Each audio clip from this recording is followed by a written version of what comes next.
Peace, everybody. Mumsahana here with Beyond Clouds. Whoo, child. Day number 2 of the Trump administration. And it has been a shit show from the inauguration speech itself. So, let me just go over a few things. So, let's see. These are some of the executive orders that he has signed so far. So, and this is just some of them. I'm not going to read them all. So of course with immigration, he's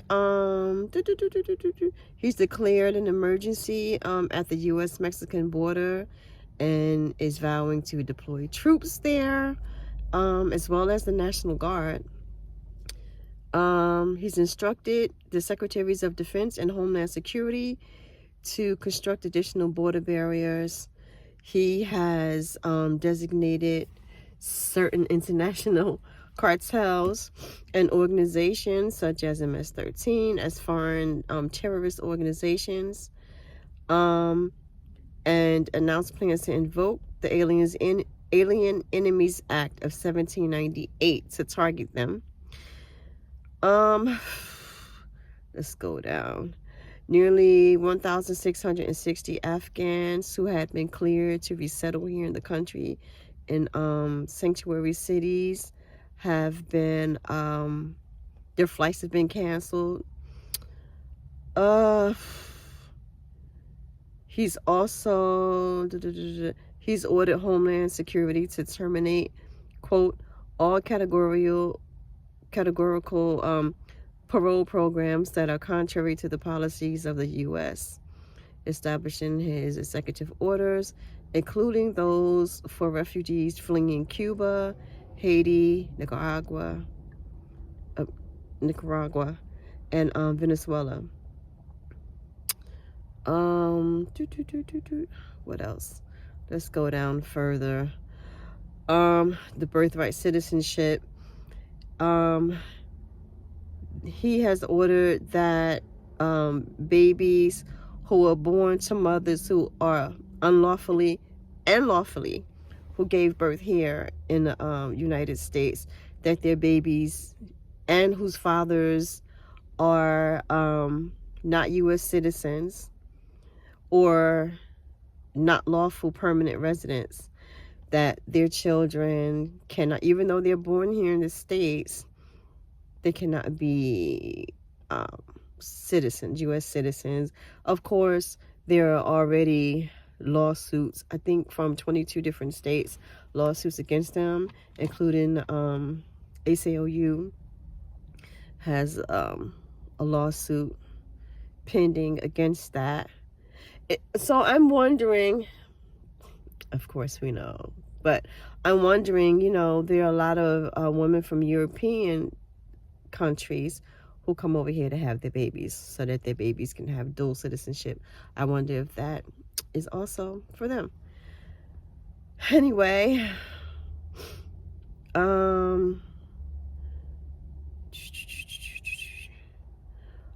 what it says, one order specifically targets energy production in Alaska, rescinding former President Biden's protections around the state's coastal areas. Of course, he pulled the U.S. out of the Paris Climate Treaty. Let's see.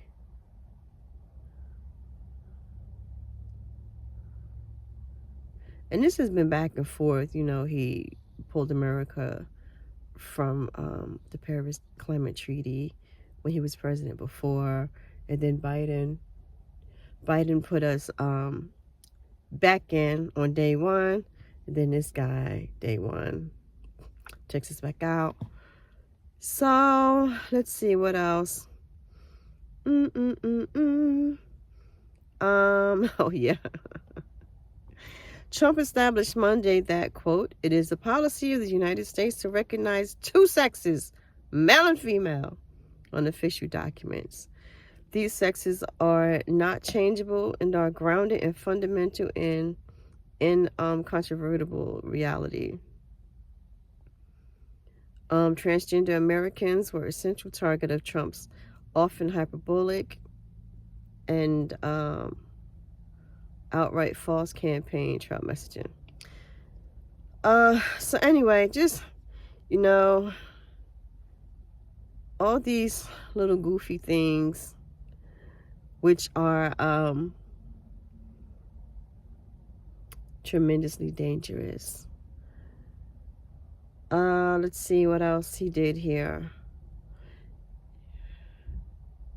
In a separate order, Trump ordered all executive departments and agencies to determine what he called discriminatory and illegal preferences, policies, programs, guidance, and other provisions, and to combat illegal private sector DEI preferences, mandates, policies, programs, and activities. He actually already fired a whole bunch of people from White House staff who was part of the DEI program. He required a full-time return to in-office work for federal employees and ordered a hiring freeze on government positions. He also reinstated his first-term Schedule F executive order, which could make it easier to fire civil servants deemed disloyal. Oh, the coup de grace. Trump pardoned the vast majority of January 6 defendants charged with participating in the Capitol riot and commuted the sentences of 14 others. I think they said 1,500 people he left out. I saw on a few news programs. Of course, among those people were leaders of the Proud Boys and the Oath Keepers and all that jazz. Child. He signed an order pulling the U.S. from the World Health Organization.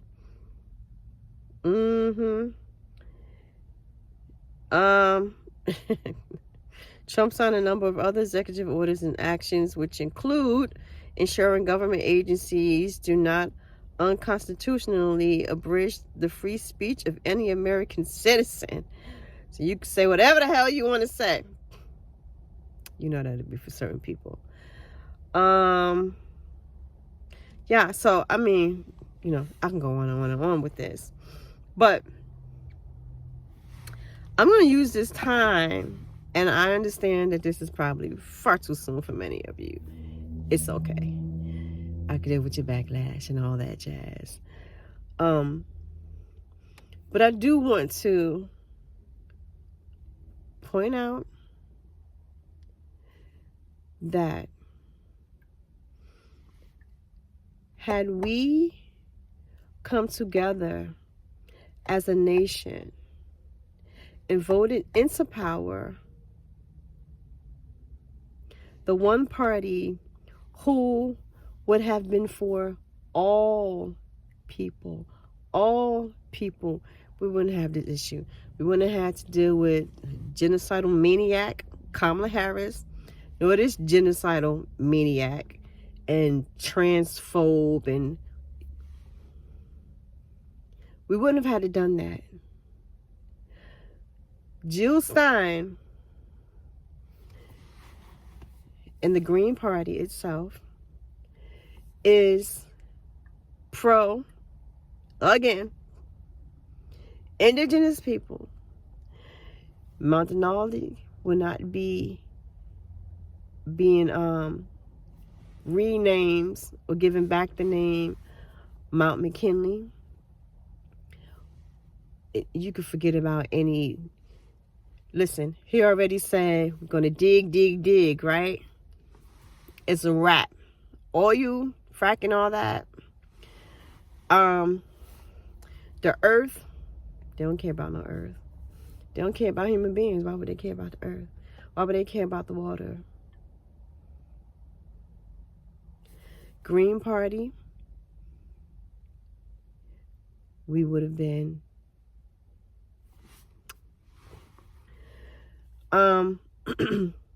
African Americans. I know all these black folk that jumped on the Trump bandwagon, but he offers nothing to the people. I know he said in his inauguration speech to African Americans and to Hispanics, I'm not going to forget you. He forgot Muslim Americans real fast though, didn't he, y'all?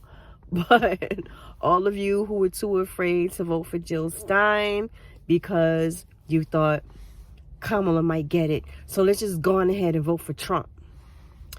These are the things that happen when you go against your self-proclaimed moral compass. So, and any Muslims who thought, oh, if we vote for him, he'll see us. Maybe there won't be another Muslim man, or whatever the case is. I don't know. Y'all just don't pay attention to everything that has been going on with people of color, including Eastern folks who are here, Muslims. Y'all don't be paying attention or something. I don't know. But anyway, again, Jill Stein, the Green Party, among many, many, many other things, ready to give cash reparations to African American people who are descendants of enslaved Africans. What Donald Trump doing? What are you doing? What's he promising? What's he putting in our pockets? Immigration. Jill Stein and the Green Party going to take care of all that. Native Americans, African Americans, women Americans, Muslim Americans, disabled Americans, immigrants, workers, poor people, the earth, the environment. But y'all were too scared. Too scared. You thought that everything that Jill Stein and Butch Ware was saying was too far-fetched. They can't do that. It's never going to be done. I bet y'all never thought that it was going to be on the books that there's only 2 genders and that's it. Or a slew of other things that this fool is doing, including letting all these January 6th insurrectionists out of prison. The same ones who were trying to murder police at the Capitol. All these people that talk about Blue Lives Matter, not that damn day. Not that day. And they still don't matter because the people who ran up in there tearing shit up, they done let out.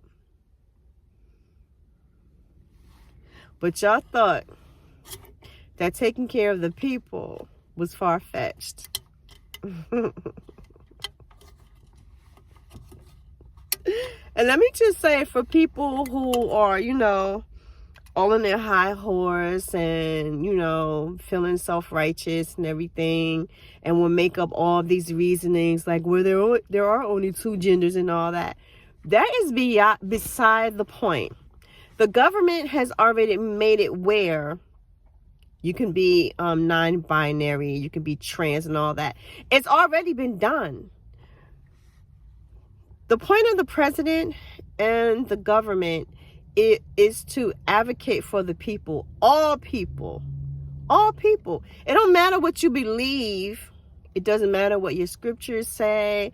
None of that matters. You're supposed to be for the people. And again, once they have already opened up that box, that's what it is.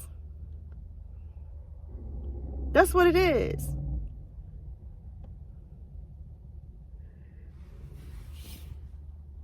Not only is it unjust to the Two-Spirit LGBTQIA community, but the same ones of you who will be sitting up there feeling all high and mighty, like, yeah, they ain't supposed to be doing that anyway or whatever, y'all gonna be the same ones crying in a minute because them damn dominoes falling.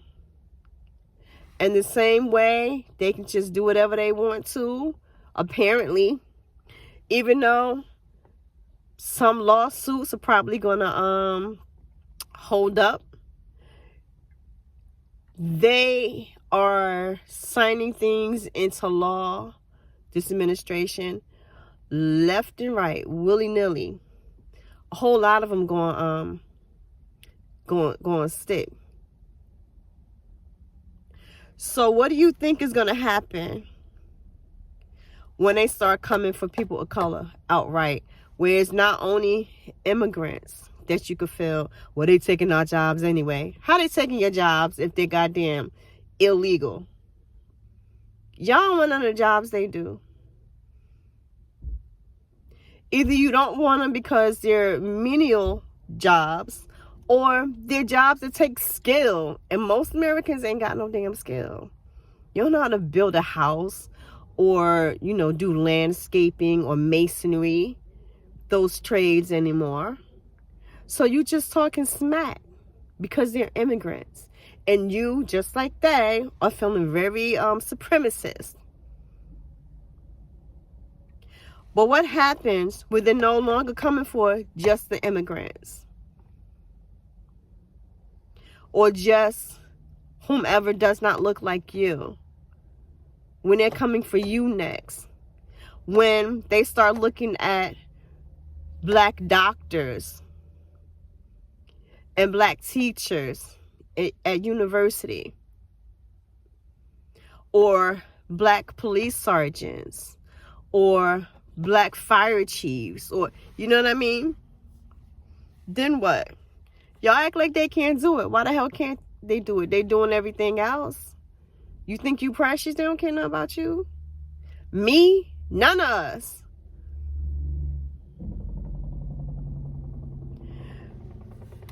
I think one of the biggest problems with American people is that we are selfish. We are selfish. We lack empathy. We, for the most part, only want what's going to benefit us and perhaps our immediate family. That's why everybody in uproar about how Snoop Dogg and Nelly and Rick Ross and Lil Crazy Boy, you know, Superman.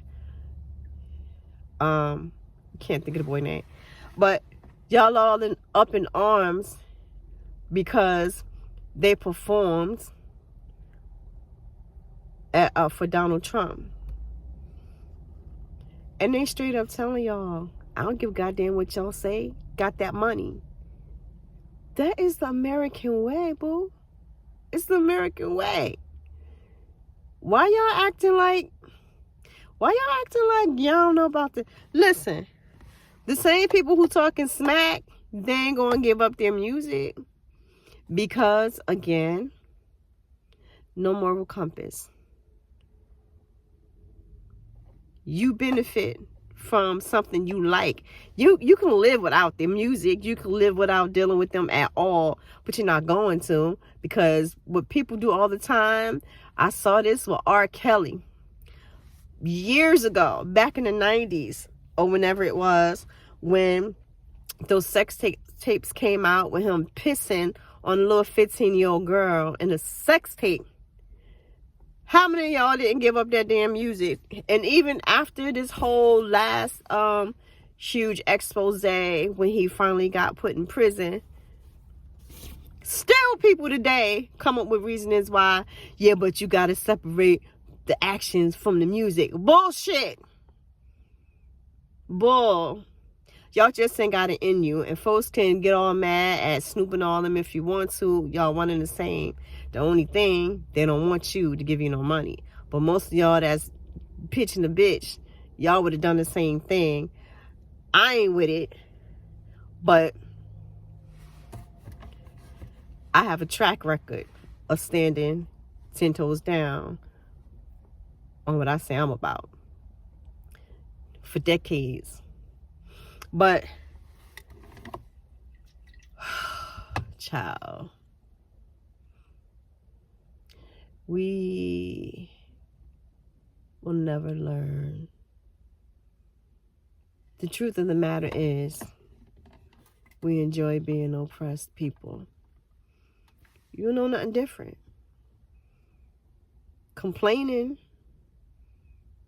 is just par for the course. You complain that nothing can be done, but when you're giving a very viable, relatively easy solution that is free, don't take it. And so now we got a whole 4 years of the bullshit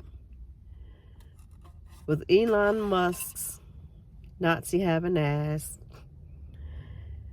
and Vance and all these billionaire. Ugh. But like I said, after election, I'm cool because I stood by my convictions. I voted for the party that I believe was best for the American people, all American people, not just myself. And it is what it is.